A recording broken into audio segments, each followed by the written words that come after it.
86 anni fa.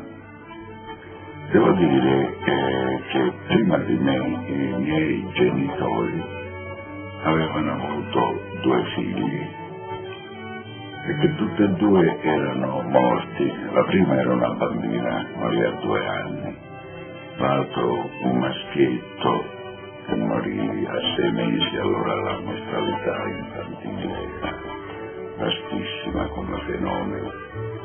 E allora quando mamma restò incinta per la terza volta, promise che se nasceva un maschio, allora non si sapeva se il sesso del nascituro come oggi si sa invece, se era un maschio l'avrebbe votato a San Calogero, la cui festa cade la prima domenica di settembre ed è una festa molto sentita dagli empedoclini e in genere molto sentita nella fascia meridionale della Sicilia fino a Sciacca. Poi diciamo che ogni paese della costa o dell'appena entroterra ha un suo particolare San Calogero, che è un santo nero.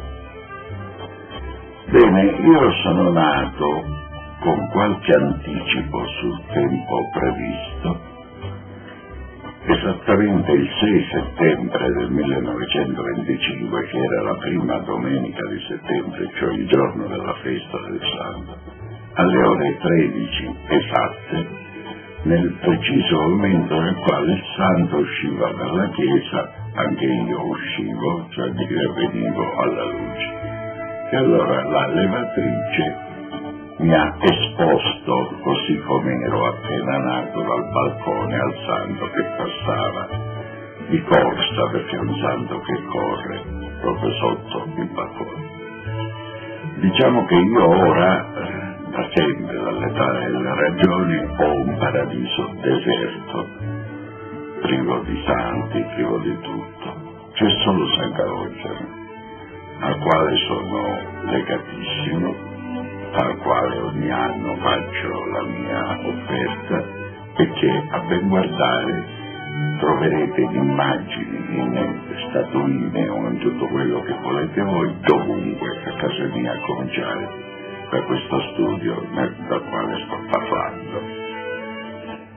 Credo che il mio legame con San Calogero, che è un santo che mi sta enormemente simpatico, del quale io ho parlato, ho narrato la festa nel romanzo Il corso delle cose, che è stato il primo romanzo mio, rimarrà fino a quando camperò.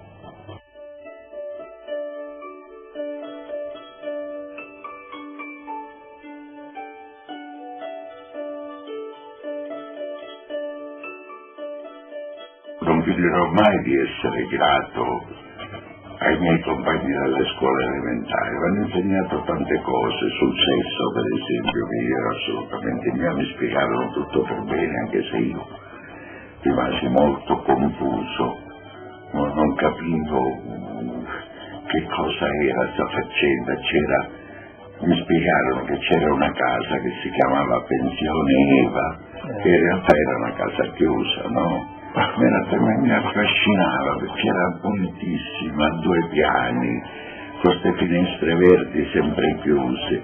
Pensione, ma questa pensione di giorno non vedevo mai entrare e uscire nessuno, che si animava evidentemente la sera. Un compagno mi diede la spiegazione di quello che avveniva, ma io ne capii una sola cosa. Un giorno passando davanti alla pensione con mio padre dissi: papà, è vero che qui si affittano donne nude? E mio padre disse sì. E io dissi: e che se ne fanno? E mio padre disse: niente, se le guardano. E io lo capii questo, lo capii benissimo, perché la voglia che avevo di guardare sotto le gonne alle cuginette, alle femminucce era talmente tanta che capivo che potevi esserci una casa dove uno andava a guardare sotto le gonne. Questo è un ricordo della pensione, era un ricordo vivissimo che ho. E poi tante altre cose, insomma andò a finire però che al ginnasio diventai così delinquente che i miei genitori cominciarono a farmi credere, recitando, che io in realtà ero un figlio cambiato come Pirandello, cioè che in realtà ero un figlio di carrettiere, di persona proprio incivile, e che il loro figlio era stato cambiato, portato via, e che io... La cosa mi terrorizzò, infatti credo che il mio romanzo biografia del figlio cambiato sia nato proprio da questo lontano trauma. Però arrivato a un certo punto dovettero prendere un severo provvedimento, che è stato quello di mettermi a convitto vescovile e via dicendo. Dove i pianti, Madonna mia, perché dalla finestra della camerata si vedeva le luci di Porto Empedocle sul mare e questa cosa. Però loro a malincuore dovettero fare questo ricorso. E quando io ricorso a questo provvedimento estremo, e quando io capii che in realtà questi preti mi stavano alterando il carattere, feci in modo di essere cacciato dal convitto vescovile. Tirai un uovo da cuocere che avevo in mano, che mia madre mi mandava per aumentare, diciamo, il vitto che mi passava in e lo tirai contro il crocifisso. Venne assaltato prima ancora che dai preti e dai compagni per un atto di blasfemia che tuttora, anche pur dichiarandomi non credente a tutto quello, ogni tanto mi dava dei brividi notturni, me lo rivedevo questo gesto estremo, un gesto che pensai che dovevo fare, un gesto per il quale non c'era possibilità di perdono, ecco, dovevo essere cacciato fuori.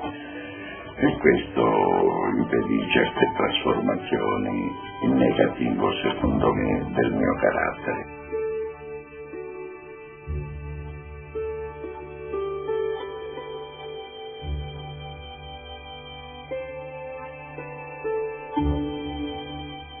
Era proprio questo, però aveva una sua dignità di gaudente.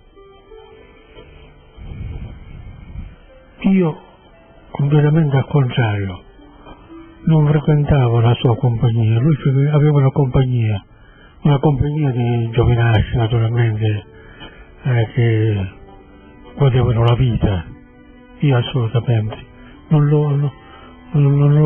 lo frequentavo, ero un po' appartato, però ammiravo Andrea perché sapeva gestirsi bene, insomma, ecco, tra la letteratura, la poesia, eccetera, e questo suo modo di vita.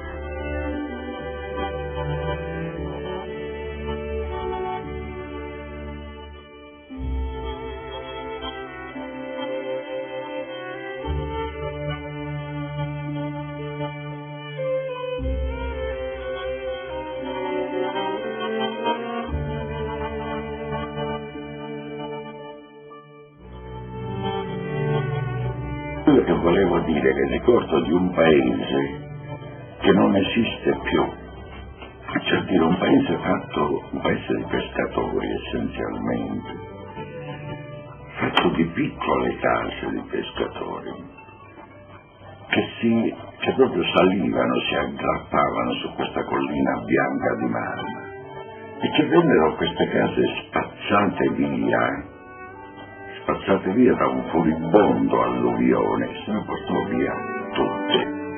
E quindi per un po' di tempo rimase il costone nudo di questa collinetta. E poi hanno cominciato a costruire sul piano più alto del paese, sulla cosiddetta lanterna, dove sorgono dei finti grattacieli ignobili, e il paese cambiò completamente fisionomia, ma proprio completamente, per cause naturali, ma le cambiò.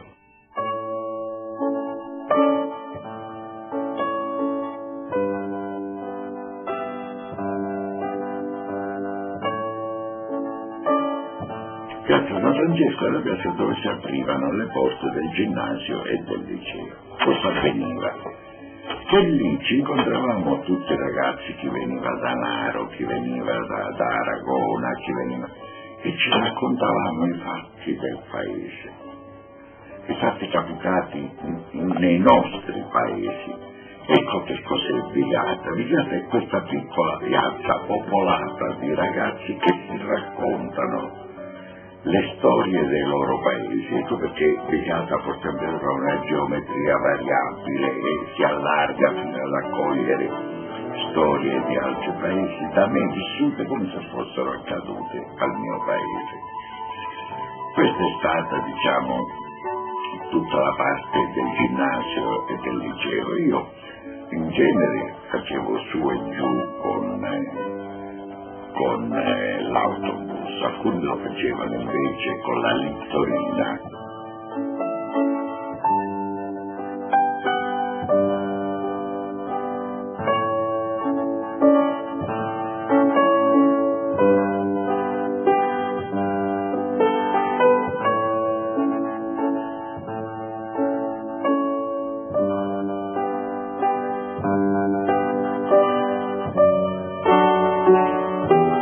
Io sono maturato proprio tra Agrigento e Porto Empedocle, perché poi negli ultimi anni, gli anni del liceo, in realtà sono stato ad Agrigento, abitavo ad Agrigento più che a Porto Empedocle. A Porto Empedocle bombardavano continuamente, quindi la notte restavi sveglio, mentre Agrigento rimaneva indenne, immune da questi bombardamenti, e potevi la mattina essere in condizione di andare a scuola.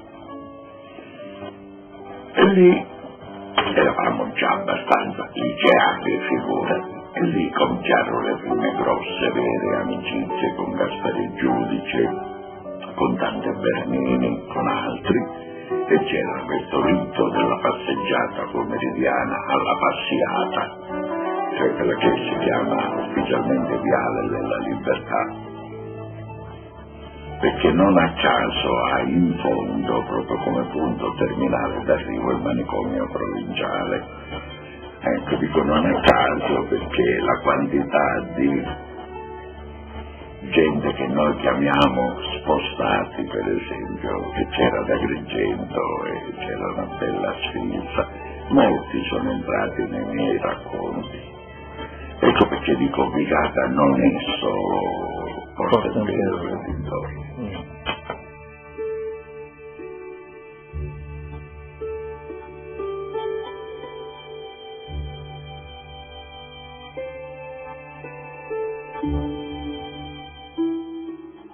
Andrea Camilleri era la sezione maschile con mio cognato Mimmo, con Enzo Lauretta, con Luigi Giglia, con tante persone che hanno avuto un nome nella storia di Agrigento, e io ero in una classe mista dove eravamo un gruppetto di ragazzi e la maggior parte dei ragazzi, quindi ci vedevamo poco con gli altri ragazzi perché allora non c'era tutta questa confidenza, diciamo, pensi che noi abitavamo nello stesso palazzo di un mio compagno di classe e io mai ho fatto la strada con lui perché allora c'era tutta un'altra mentalità. E quindi con Andrea Camilleri ci vedevamo così nel corridoio come ci vedevamo con tutti gli altri ragazzi, ma senza avere dei rapporti di amicizia o di conoscenza, così.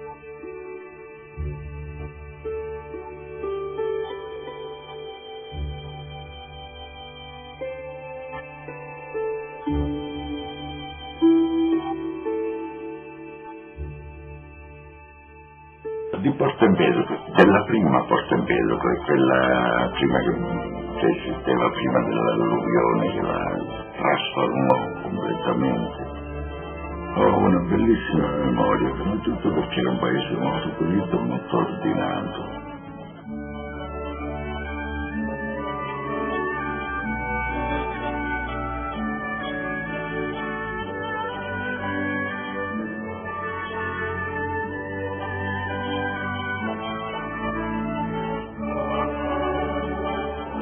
Il mio paese è un paese di mare ed è fondamentale, lo diceva e lo scriveva Luigi Pirandello quando portava a paragone Girgenti con Porto Empedocle, diceva: Girgenti è la morente cittaduzza, mentre a Porto Empedocle ferve la vita, e lui per vita intendeva il lavoro, intendeva il commercio, intendeva le navi che attraccavano in porto, intendeva lo zolfo che partiva, il grano che partiva da quel porto. I porti di mare, anche piccoli, anche minuscoli, come può essere Porto Empedocle, sono sempre dei luoghi avanzati dove c'è sempre un po' un passo in avanti rispetto ai paesi dell'entroterra.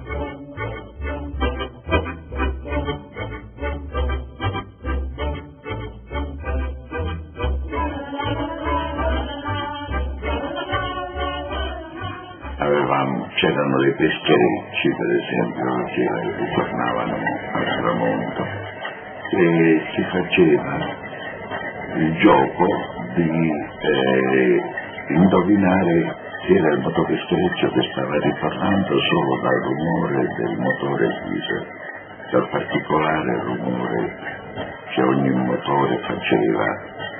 Era molto divertente. Naturalmente c'erano dei vecchi pescatori che ci battevano su tutta la linea nel riconoscimento dal rumore del peschereccio che arrivava.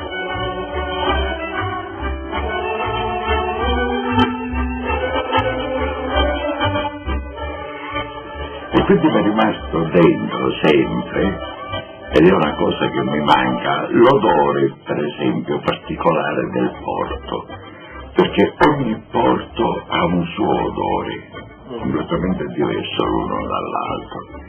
E allora questo odore del mio porto, di Porto Empedocle, fatto di nafta, di corde marcite, di cordame marcito, di alghe imputridite, in genere cattivi odori messi assieme formavano un meraviglioso buon odore. Con Angela andavamo sempre, quando viene, a fare una passeggiata al porto, verso la fine del porto, e lì dietro la murata che c'è lì, e lì stavamo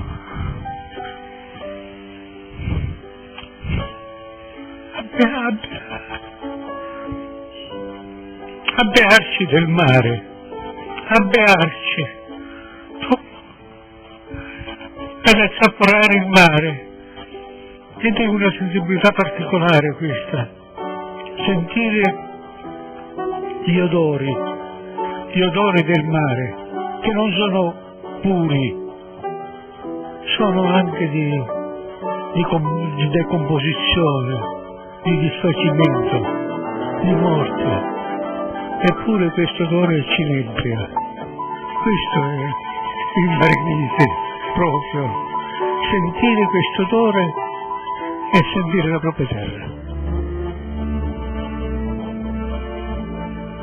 Non era solo la faccenda dei motopescherecci, c'erano anche queste stagioni cosiddette estive che iniziavano per noi a maggio, primi di maggio, e finivano ai primi di ottobre, e si andava in quella che era la casa di campagna, dove tutta la famiglia ogni estate si trasferiva.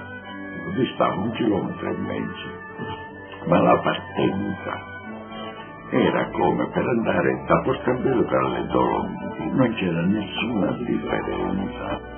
Cioè si caricavano le cose sul carretto, si faceva la macchina d'affitto. E per esempio, siccome c'era una brutta trazzera quando io ero bambino, mio nonno arrivava esausto in campagna e diceva: Dio, che viaggio terribile che abbiamo fatto, 1,5 chilometri. Ecco, non c'era la luce sulla strada, non c'era assolutamente niente. Però c'era l'aria buona, vedevi il mare, avevi la campagna, avevamo 15 ettari di terreno attorno, quindi figurati. C'è stato giornalista Vittorio Nesticole, ex direttore del prestigioso giornale che è stato l'Ora di Palermo, che divideva i siciliani in due tipi: i siciliani di scoglio e i siciliani di mare aperto. Io ho creduto per lungo tempo di essere un siciliano di mare aperto, cioè a dire di essere capace di lunghe navigazioni lontano dalla Sicilia. Invecchiando mi sono reso conto di essere sempre stato un siciliano di scoglio, cioè a dire che in qualche modo ho dovuto sempre tenere una sorta di cordone ombelicale con la mia terra. Quindi negli ultimi anni soprattutto, appena posso, e sono libero dagli impegni, come lo sono ormai, di lavoro, perché scrivere, se Dio vuole, si può scrivere dovunque, mentre per fare teatro devi fare in certi luoghi prestabiliti, e quindi sono più libero di muovermi. Compatibilmente con l'età e con certe situazioni torno in Sicilia quando posso. Ora la domanda è: perché uno ci torna? Perché il tornarci è sempre un po' doloroso a una certa età, in quanto ti riduci sempre a fare una sorta di conteggio dei superstiti, cioè a dire quanti amici ti sono rimasti di quella frotta di amici che avevi in giovinezza. Sono spariti, sono morti. Peppe Valentino era un amico di famiglia, diciamo, di Andrea, un amico di compagnia, non era diciamo del mio filone come Ciccio Burgio, per esempio. Ciccio Burgio era un professore delle scuole superiori italiano che Andrea Camilleri frequentava, si vedeva spesso, andavamo spesso in compagnia sua. Peppe Valentino era un impiegato comunale, molto intelligente, compagno mio di scuola, sensibile, e che diede molto aiuto a Camilleri, ha dato molto aiuto a Camilleri perché gli ha dato quella documentazione da cui Camilleri ha tratto una strage dimenticata. Siamo i sopravvissuti di un'epoca, purtroppo, non è nostra colpa. Ieri sera gli ho telefonato, non mi è telefonata ancora, mi telefonerà spero dopo. Non ho lasciato il numero telefonico appositamente, perché lui ce l'ha, ma l'ha dimenticato, ma glielo darò. Perché quando si perde un amico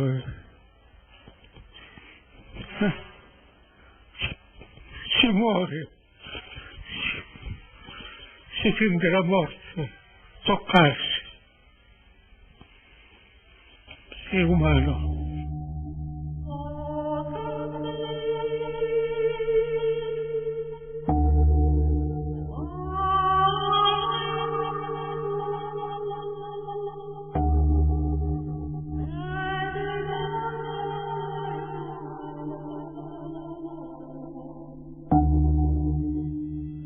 La leggenda della immobilità della Sicilia ancora perdura, però è sbagliato. A me, osservatori che ci torno, come dico abbastanza frequentemente, però la distanza mi dà anche la possibilità di vedere con maggiore serenità e mi accorgo che ci sono cambiamenti sostanziali, certo, non nei superstiti della mia generazione, ma in quella assai più giovani di me. Sono talmente sostanziali che non si vedono. Mi spiego meglio. Il siciliano è duro a cambiare, ma nel momento nel quale cambia abitudini, cambia modi di pensare, lo cambia talmente all'interno di se stesso, lo cambia nel suo DNA, che è così difficile a vedersi in superficie, ma nella sostanza, in realtà, molte cose sono cambiate. E queste cose che sono cambiate sono, sì, è vero, per dirla con Pasolini, una sorta di omologazione all'andazzo generale, ma sono anche delle conquiste dei siciliani.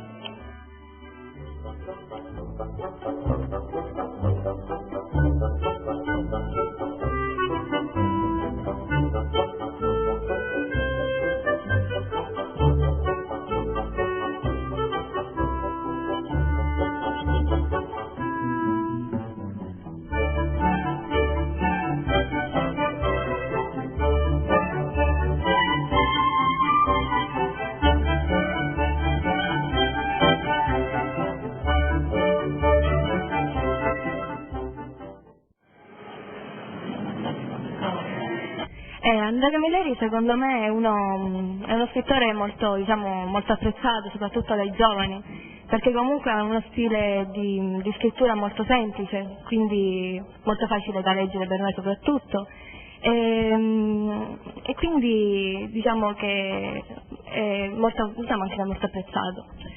Secondo me Andrea Camilleri è molto amato prima di tutto da noi perché è siciliano e quindi è un nostro compaesano. E poi perché tutto quello che scrive ci interessa da vicino. A me sinceramente mi interessa soprattutto il genere poliziesco, quindi per me i libri che parlano delle vicende di Montalbano mi hanno colpito particolarmente. Io avendone letti 4, no? La forma dell'acqua, La voce del violino, Il cane terracotta e L'Ado di merendine, penso che tutti e 4 incaminano una realtà paesana, comunque rispecchiano la realtà paesana e la vita cittadina. Tu non l'hai mai incontrato Andrea Camilleri? No, io non l'ho mai incontrato, però sono molto fiera di essere empedoclina, anche perché è stato un uomo molto famoso e ha avuto un grande successo, ha portato la nostra lingua siciliana al di fuori dell'isola, dopo a Pirandello e a Sciascia. Lui vive la vita empedoclina pure racconta la vita mettendo delle parole dialettali, introducendo appunto il nostro linguaggio dialettale, e poi perché appunto affronta problemi di pubblico interesse. Il problema della lettura nelle scuole è un problema che sicuramente oggi si pone in maniera prepotente. Agrigento è una realtà che ha chiuso l'ultima libreria esistente e questo dà il segno di un momento di crisi in generale che il Liguria. La provincia di Agrigento, che ha espresso nel tempo soggetti che con la scrittura ci sanno fare, e tra questi sicuramente Camilleri, costituisce secondo noi un momento per poterli ulteriormente esaltare e quindi dare un impulso a questa non voglia di lettura che esiste tra i giovani. E Camilleri, con questo suo modo di esprimere anche la sicilianità, l'agrigentinità e se possibile la marinicità, ecco, cioè dell'essere gente di Porto Empedocle, può, attraverso anche questo linguaggio che è affabulante, questo suo modo di scrivere che certamente è affascinante, può essere secondo noi un piglio per poter attrarre i giovani alla lettura. In un momento, dicevo, di estrema crisi della lettura, perché non si riescono a vincere quelle che sono una serie di concorrenti, da internet al cinema, alle diverse forme di medialità che oggi sono presenti, alle più moderne forme di medialità. Allora Camilleri può essere secondo noi due cose: intanto la possibilità di valorizzazione di questo territorio per quello che ha espresso nella sua opera, che è fortemente centrata nella specificità territoriale empedoclina. Non capita raramente di vedere gente in turismo letterario che si reca al lido di Porto Empedocle perché lì vuole vedere i luoghi di Camilleri, i luoghi di Montalbano.